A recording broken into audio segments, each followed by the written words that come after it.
warahmatullahi wabarakatuh. Perkenalkan, nama saya Nisa Ulfitri, NPM 231186206105, kelas reguler 4C. Di sini saya akan menjelaskan soal UTS. Baiklah, di sini saya akan menjawab pertanyaan nomor 1, yang mana pertanyaannya, apa yang dimaksud dengan tes, dan sebutkan aspek-aspek perencanaan tes. Tes itu adalah alat ukur yang digunakan untuk menilai kemampuan, pengetahuan, keterampilan, atau karakteristik tertentu dari individu ataupun kelompok.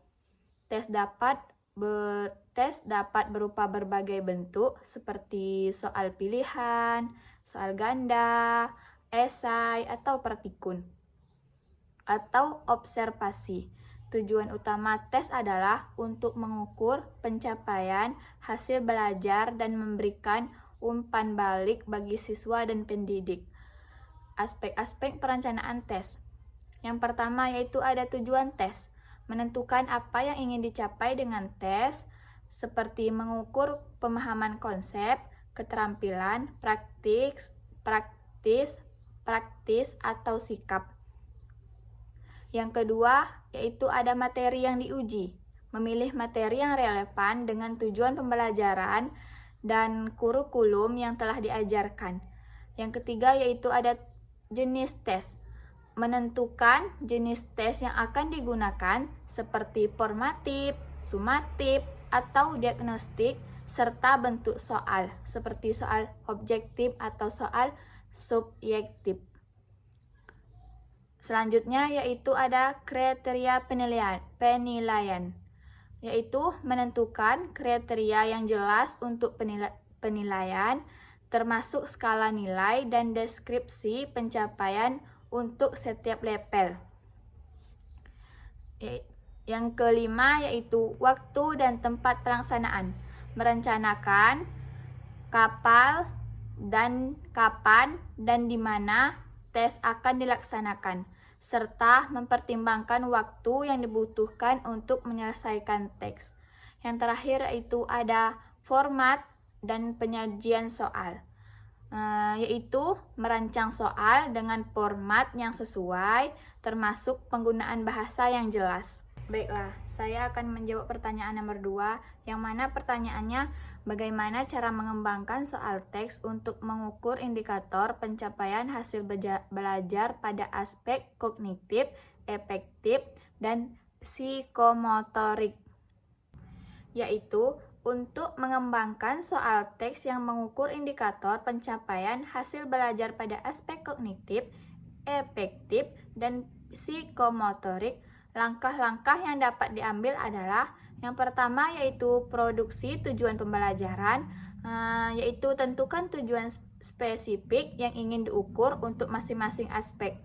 Yang kedua yaitu ada rancang soal berdasarkan tingkat kognitif. Gunakan taksonomi Bloom untuk merancang soal-soal yang mencakup berbagai tingkat kognitif, mulai dari mengingat hingga padang rumput.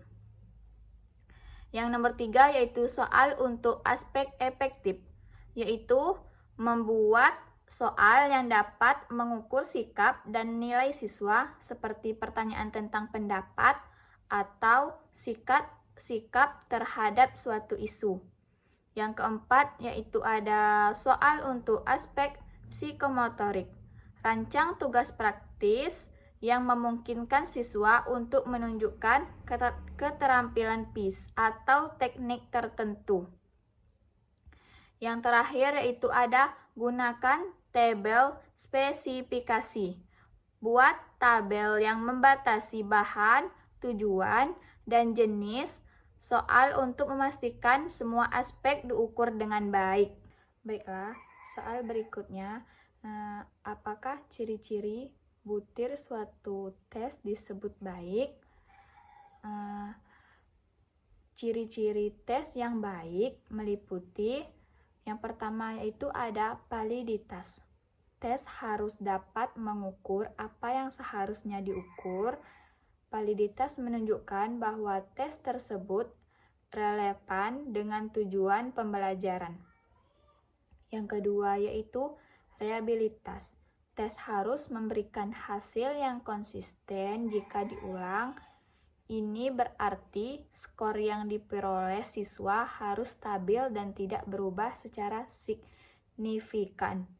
Yang keempat yaitu ada objektivitas, yaitu penilaian harus bebas dari bias subjektif, hasil tes harus sama terlepas dari siapa yang mengukur.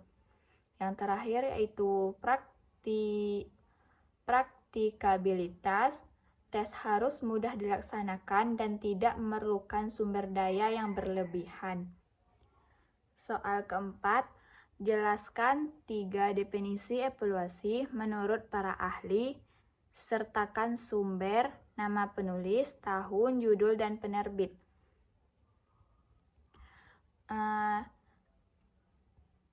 3 definisi evaluasi menurut para ahli disertakan dengan sumbernya.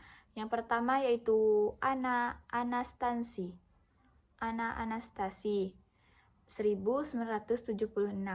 menyatakan bahwa evaluasi adalah alat pengukur yang mempunyai objektif standar sehingga dapat menggunakan secara luas untuk mengukur dan membandingkan keadaan psikologis atau perilaku individu.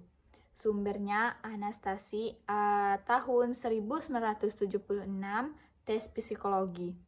Yang kedua yaitu ada Le J. Cronbach tahun 1970 mengemukakan bahwa evaluasi adalah suatu prosedur sistematis untuk membandingkan perilaku laku 2 orang atau lebih. Sumbernya yaitu Cronbach LG 1970, esensi tes psikologi. Yang terakhir yaitu ada Gottenow tahun 1976 menyatakan bahwa evaluasi adalah suatu tugas atau serangkaian tugas yang diberikan kepada individu atau kelompok individu untuk membandingkan kecakapan satu sama lain. Sumbernya Gottenow F. 1976, pengukuran dan evaluasi dalam pendidikan. Baiklah, di sini saya akan menjawab soal nomor 5, analisis uji validitas Butter Test. Untuk menentukan validitas Butter Test, kita dapat menggunakan metode kalkulasi validitas seperti kolerasi, Pearson, atau metode lain yang relevan. Namun, untuk tujuan analisis sederhana ini, kita bisa menggunakan informasi dari respon. Analisis langkah demi langkah. Data responnya yaitu setiap butir tes diisi oleh responden dengan jawaban 0 atau salah, 1 benar. Rekapitulasi jawabannya, butir 1, 9 menjawab dengan benar, butir 2, 6 jawaban benar, butir 3, 3 jawaban benar, butir 4, 9 jawaban benar, butir 5, 2 jawaban benar, butir 6, 5 menjawab dengan benar, butir 7, 6 menjawab dengan benar, butir 8, 4 jawaban benar, butir 9, 5 menjawab dengan benar, butir 10, 5 menjawab dengan benar. Evaluasi validitas. Valid V, butir valid jika proporsi jawaban benar di atas 50% dari responden, tidak valid atau TV. Butir tidak valid jika proporsi jawaban benar 50% atau kurang hasil evaluasi. Butir 1 V, butir 2 TV, butir 3 TV, butir 4 V, butir 5 TV, butir 6 TV, butir 8 TV, butir 9 TV, butir 10 TV. Kesimpulan validitas, valid butir 1, 4, 7. Tidak sah butir 2, 3, 5, 6, 8, 9, dan 10. Baik, itulah yang dapat saya sampaikan. Saya tutupi dengan wabillahi wal taufiq wal hidayah. Wassalamualaikum warahmatullahi wabarakatuh.